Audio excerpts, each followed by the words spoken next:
ನಮಸ್ಕಾರ ರೀಪ ಎಲ್ಲರಿಗೂ. ಈ ಜಾರಕಿಹೊಳಿಯ ಅಖಾಡದಲ್ಲಿ ಅವರೇ ನಿರ್ಮಾಣ ಮಾಡಿದಂಥ ಅಡ್ಡಾದಲ್ಲಿ ನಿಖಿಲ್ ಕತ್ತಿ ಹುಕ್ಕೇರಿ ಶಾಸಕ ರಭಸದಿಂದ ತಿರುಗಾಡಕತ್ತಾನಂದ್ರೆ ಇನ್ನು ಟಕ್ಕರ್ ಕೊಡುವ ಲೆಕ್ಕಲ್ರಿ. ನೋಡ್ರಿ, ನಿಖಿಲ್ ಕತ್ತಿ ಜನಪ್ರಿಯ ಶಾಸಕ ಅಂತೇಳಿ ಹೆಸರು ಪಡೆದುಕೊಂಡು ಈಗಾಗಲೇ ಯಮಕನಮಡಿ ಮತ್ತು ದಡ್ಡಿ ಗ್ರಾಮಗಳಲ್ಲಿ ದಿಢೀರ್ ಭೇಟಿ ಕೊಟ್ಟು ವಿದ್ಯುತ್ ಸಹಕಾರಿ ಸಂಘದ ಚುನಾವಣೆಯಲ್ಲಿ ಮೇಲುಗೈ ಸಾಧಿಸುವ ಸಲುವಾಗಿ ರಣತಂತ್ರಗಳನ್ನು ಹೆಣೆಯಾಕತ್ತಾನ. ತನ್ನ ಅಪಾರ ಬೆಂಬಲಿಗರನ್ನು ಕರೆಯಾಕತ್ತಾನ.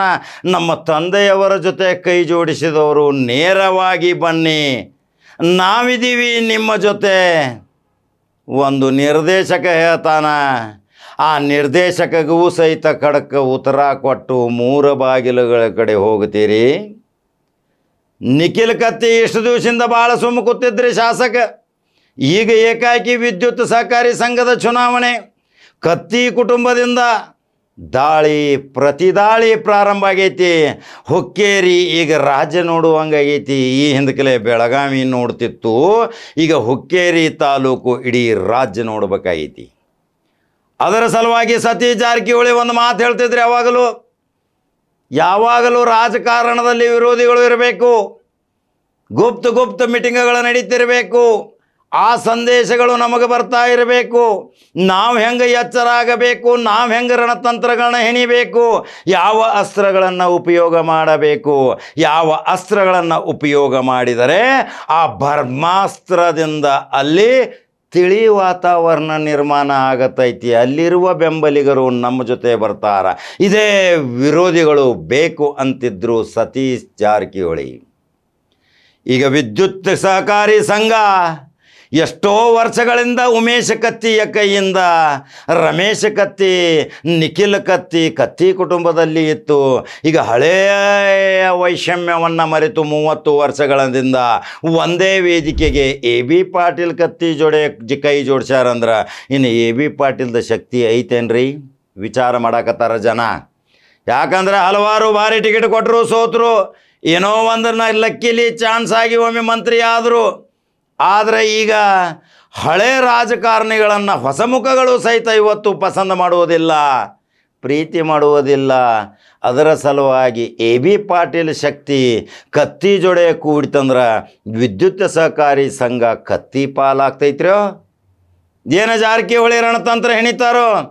ಈಗಾಗಲೇ ಬಾಲಚಂದ್ರ ಜಾರಕಿಹೊಳಿ ಅದೇ ಹುಕ್ಕೇರಿ ಕ್ಷೇತ್ರದಲ್ಲಿ ರಭಸದಿಂದ ಪ್ರಚಾರ ಮಾಡಿ ಒಂದು ಅಟಮ್ ಬಾಂಬ್ ಹಾಕಿ ಹೋಗ್ಯಾರ. ಕತ್ತಿ ಕುಟುಂಬ ಜೊತೆ ಹೊಂದಾಣಿಕೆ ಇಲ್ಲ, ದೂರದ ಮಾತು ಹೊಂದಾಣಿಕೆ, ಕಾಲ ಮಿಂಚಿ ಹೋಗೈತಿ. ಈಗ ಹೊಂದಾಣಿಕೆಯ ಅವಕಾಶವನ್ನು ನಾವು ಮಾಡುವುದಿಲ್ಲ. ನಾವೇನಾದರೂ ಇದ್ದರೆ ಚುನಾವಣೆ ಮಾತ್ರ, ಎದುರಾಳಿ ಜೊತೆ ಚುನಾವಣೆ ಮಾಡ್ತೀವಿ. ಅಖಾಡ ರೆಡಿ ಮಾಡಿದ್ದೀವಿ, ಇನ್ನು ಕುಸ್ತಿ ಮಾತ್ರ ಬಾಕಿ ಐತಿ. ಇನ್ನು ಕುಸ್ತಿ ಶಡ್ಡ ಹೊಡೆದು ಬರಬೇಕು. ಘಟಾನುಘಟಿ ಪೈಲ್ವಾನ್ರುಗಳು ಹೇಳಿ ಅವರು ಈ ಪೈಲ್ವಾನ್ಗಳನ್ನು ನೋಡಿ ಹಳೆಯ ಕಾಲದ ಜನ ಅಂತಿದ್ರು ಗಾಮಾ ಪೈಲ್ವಾನ್, ಬಾಲಾ ರಫೀಕ್. ಅಂಥ ಪೈಲ್ವಾನ್ಗಳು ಕೊಡಗಂಟ್ಲೆ ಹಾಲು ಕುಡಿತಿದ್ರು, 100 ತತ್ತಿ ನುಂಗ್ತಿದ್ರು, 2 ಕೋಳಿ ನುಂಗುತ್ತಿದ್ರು. ಅಂಥ ಪೈಲ್ವಾನ್ರು ಅವಾಗಿದ್ರು. ಈಗಿನ ಪೈಲ್ವಾನ್ರು ಯಾವ ಕುಸ್ತಿ ಹಂಗೆ ಹಿಡಿತಾರ?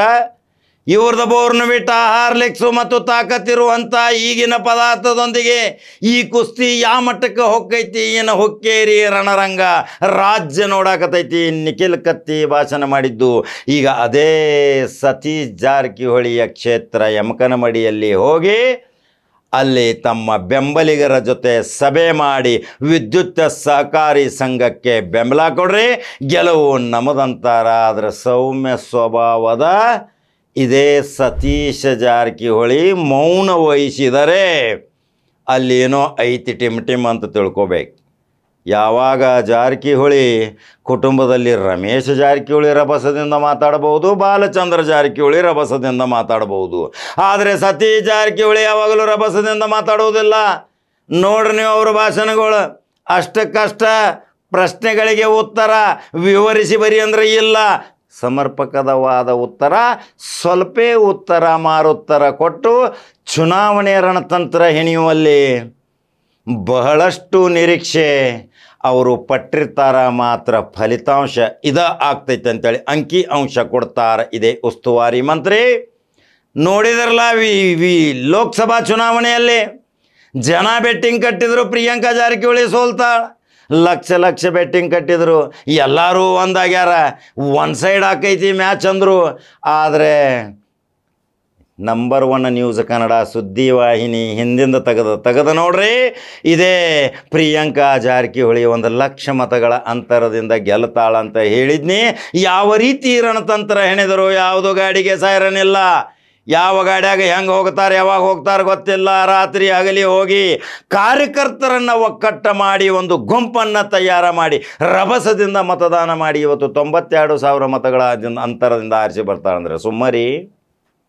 ಆ ಮುದ್ದಿನ ಮಗಳು ಪಾರ್ಲಿಮೆಂಟ್ ಪ್ರವೇಶ ಮಾಡಿದ್ಲು, ಅಲ್ಲಿಯೂ ಸಹಿತ ಪ್ರಶ್ನೆಗಳನ್ನು ಎಬ್ಬಿಸಿ ಶಿಕ್ಷಣ ಮತ್ತು ಉದ್ಯೋಗ ಭರವಸೆಯ ಕ್ರಾಂತಿಕಾರಿ ಬದಲಾವಣೆ ಮಾಡುವ ಸಲುವಾಗಿ ಆ ಕುಮಾರಿ ಪ್ರಿಯಾಂಕಾ ಜಾರಕಿಹೊಳಿ ಸ್ವಾರ್ಥಕ ಆಗೈತಿಪ್ಪ, ಇಂಥ ಹುಡುಗಿನ ನಾವು ಆರಿಸಿ ಕಳಿಸಿದ್ವು ಅಂಥೇಳಿ ವಿಚಾರ ಮಾಡಕತ್ತಾರ ಮತದಾರರು.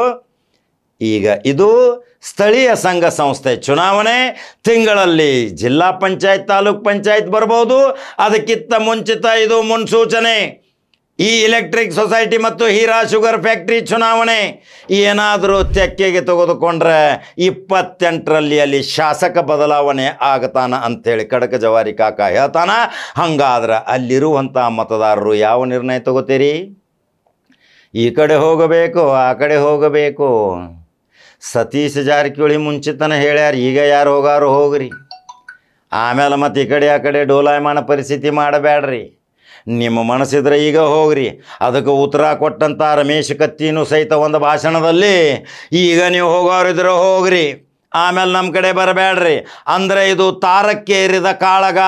ಈ ಕಾಳಗದಲ್ಲಿ ಗೆಲುವು ಕೊಡಿಸಿಕೊಟ್ಟುವಂಥ ಮತದಾರ ಯಾವ ತೀರ್ಮಾನ ತಗೋತಾನ? ಇನ್ನು ಎಲೆಕ್ಟ್ರಿಕ್ ಸೊಸೈಟಿಯತ್ತ ಚಿತ್ತ. ಸೆಪ್ಟೆಂಬರ್ ಎಲೆಕ್ಟ್ರಿಕ್ ಸೊಸೈಟಿ ಮುಗಿದ ತಕ್ಷಣ ನೇರವಾಗಿ ಅಖಾಡಕ್ಕೆ ಇಳಿತಾರ DCC ಬ್ಯಾಂಕ್. ಈಗಾಗಲೇ DCC ಬ್ಯಾಂಕದ ಫಲಿತಾಂಶ ಹೇಳ್ಯಾನ ಖಡಕ ಜವಾರಿ ಕಾಕ. 16ರಲ್ಲಿ 14 ಬರ್ತಾವೆ, 6-7 ಮುಖ ಹೊಸಾವು ಬರ್ತಾವೆ. ಇದು ಕಟ್ಟಿಟ್ಟ ಬುತ್ತಿ.